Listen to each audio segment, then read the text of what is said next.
ఒకడు పొద్దున్న లేచి చూసేటప్పటికి పక్కింట్లో మెర్సిడెస్ బెంజ్ కారు ఉంది. ఆశ్చర్యపోయాడు. పక్కింటి వాడు దాన్ని కడుగుతున్నాడు. వీడు షాక్ అయ్యాడు.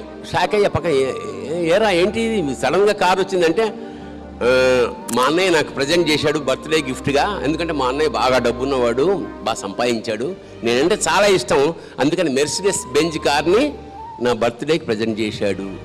ఎరా ఈర్ష్యగా ఉందా నన్ను చూస్తుంటే? అంటే మాలాంటి అన్నయ్య నీకు కూడా ఉంటే బాగుండు అనిపిస్తోందా అన్నాడు. అప్పుడు ఇతను అన్నాడు, లేదురా నేనే ఆ అన్నయ్యనయ్యి ఇలా కార్లు ఇస్తే బాగుండేది అనిపిస్తున్నాను. మనం మన కోసం బతకడం ఎప్పుడైతే ప్రారంభించామో ప్రకృతి కూడా మనం వదిలేస్తుంది. Because he can look after himself. So save nature, it will save you. వృక్షో రక్షతి రక్షిత అంట.